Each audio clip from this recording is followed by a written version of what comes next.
Hi everyone, today we're going to go over linearity. Okay, the general idea with linearity is that you have an input, x1 of t, you throw it into the system, into an LTI specifically, and you get y1 of t. Then you do this again, x2 of t, so you have a different input this time, throw it into your LTI, and you get y2 of t. And what you're trying to find out here is whether some constant, let's call it alpha, times x1 of t, plus some constant, let's call it beta, times x2 of t, will give you, if you throw it into the LTI, alpha y1 of t plus beta y2 of t. And this is a question mark. You're trying to figure it out. So that's the general procedure that you're going to follow whenever you do a linearity check. Let's try one out here. So you have x of t yields y of t, which equals x of t over 2. And keep in mind that this is a continuous system here. So if we have x1 of t, we're going to get y1 of t, which equals x1 of t over 2. And then if we have x2 of t, we're going to get y2 of t, which equals x2 of t over 2. Now let's start plugging in x3 of t. And we'll define x3 of t as alpha x1 of t plus beta x2 of t. And what we're going to get here is we're going to get y3 of t, which equals alpha x1 of t plus beta x2 of t over 2. Now let's go back and let's check to see if what we got here is the same thing as alpha y1 of t plus beta y2 of t. So we're going to ask, we're going to say if LTI y3 of t is the same thing as alpha y1 of t plus beta y2 of t. So let's check to see what that is. So we have alpha times x1 of t over 2 plus beta times x2 of t over 2. And this can be simplified to alpha x1 of t plus beta x2 of t all over 2, which is what we got here. So since these are equal, yes, this is a linear system. Let's try another one here. Here, this is a discrete system. We're going to start with our x1 of n, gives us y1 of n, which equals x1 of k plus 2. Then we have x2 of n into an LTI y2 of n equals x2 of k plus 2. Now we're going to see if x3 of n gives us the same thing as the y1 of alpha y1 of n plus beta y2 of n. So first let's calculate x3 of n. So y3, we get y3 of n, which is, we're going to do alpha x1 of n plus beta x2 of n. And what I'm doing here is I'm taking only where I see an x of k in this case, and putting in, whoops, these are supposed to be k's, only where I see the x of k, and putting in my x1 and x2 there. So I'm leaving the 2 alone, and at the end I pop on that 2. Let's check to see what alpha y1 of n plus beta y2 of n gives. So that's going to end up with alpha x1 of k plus 2 plus beta x2 k plus 2. This can simplify down to alpha x1 of k plus beta x2 of k, and then we combine the two 2's to turn into a 4. But if you look over here, the constant that we have at the end is a 2, not a 4. Therefore, they are not equal, and this is not a linear system. All right, let's move on to one with an integral. We're going to start with the same process. x1 of t gives us from tau equals t to t plus 2, x1 of t dt, and then x2 of t is going to give us to t plus 2 from tau equals t, x2 of t dt. And then if we define our x3 of t as alpha x1 of t plus beta x2 of t, we're going to get from tau equals t to t plus 2, and I'm only changing where I see an x of t. We're going to get alpha x1 of t plus beta x2 of t dt. So again, just to emphasize what I've done in this one and in the previous one, it's like I'm putting parentheses around the x part in the y. So anything outside of that x specifically doesn't get touched. Now we're going to go back and do alpha y1 of t plus beta y2 of t, and we're going to see if that equals y3 of t. So what that turns into is alpha from tau equals t to t plus 2, x1 of t plus beta times from tau equals t to t plus 2, x2 of t. And I forgot my dt's, so I'll just add that in now. dt here and dt there. This can actually simplify, right, if we combine the integrals. And if we move the constants in and then combine the integrals, we're going to get the integral from tau equals t to t plus 2 alpha y1 of t plus beta x2 of t dt. And look, that's the same thing we got up here. These are equal, so it's a linear system. Okay, cool. Let's try this one.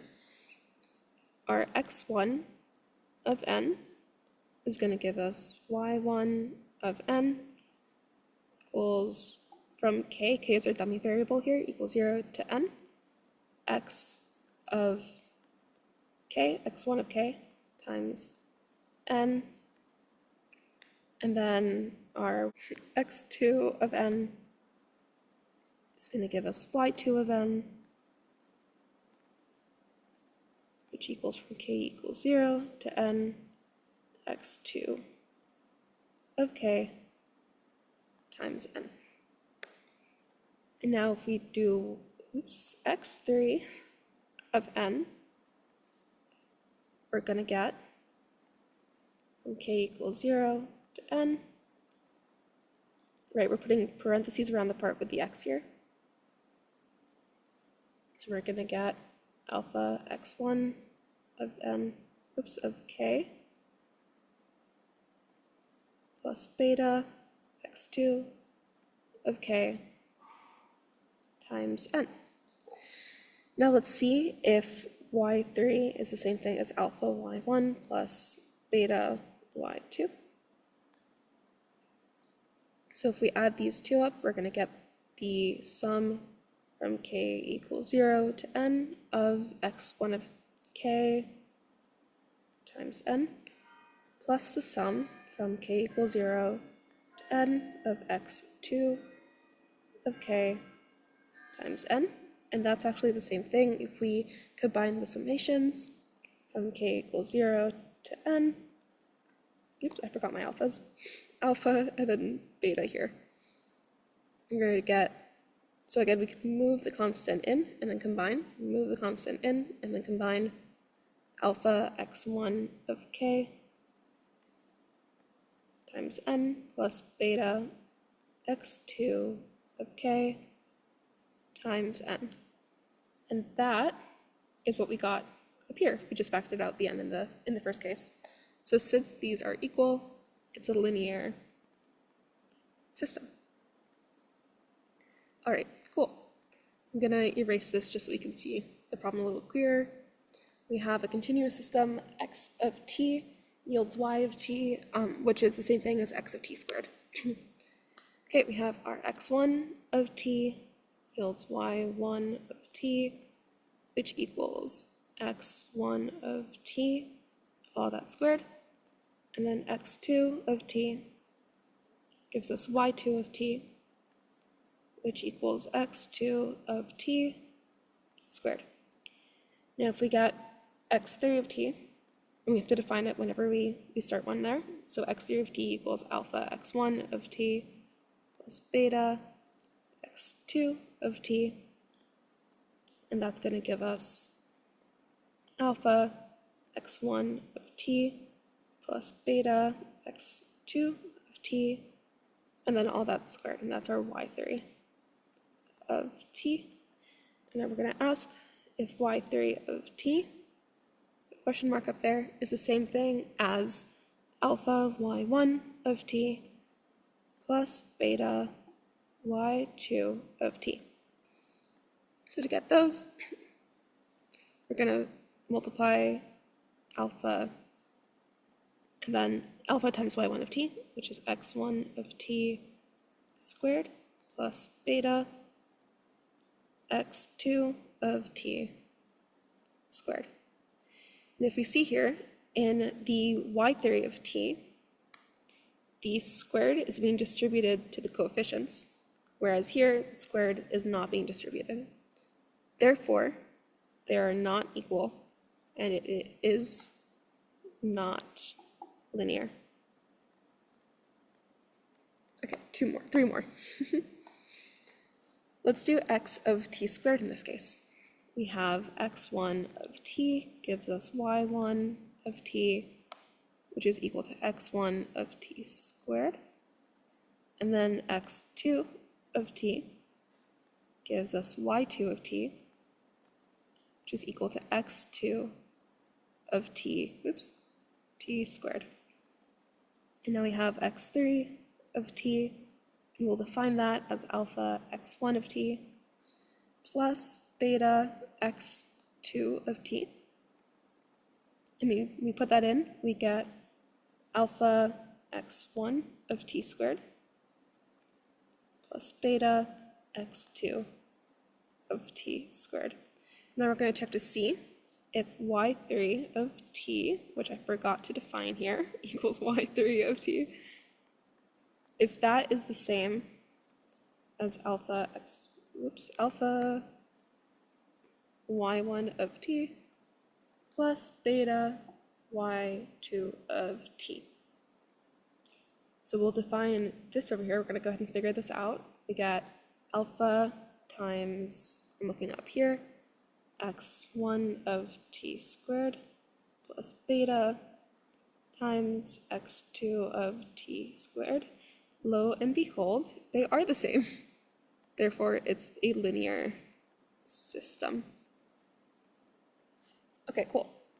Let's try this one where we are adding on an n at the end of the summation. So we have x1 of n gives us y1 of n, which is equal to the sum from negative infinity to infinity, x1 of n plus n. And then we have x2 of n gives us y2 of n, which is equal to the sum from negative infinity to infinity of x2 of n plus n.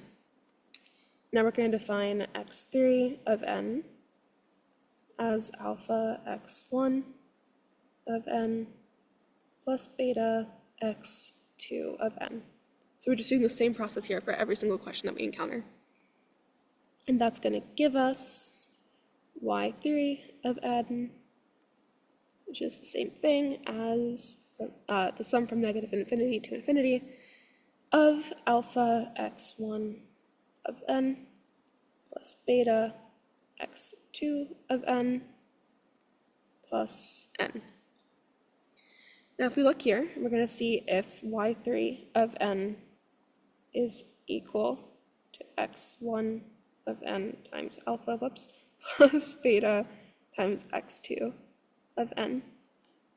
We're going to run into the same problem that we did before with the coefficient, where we have this n.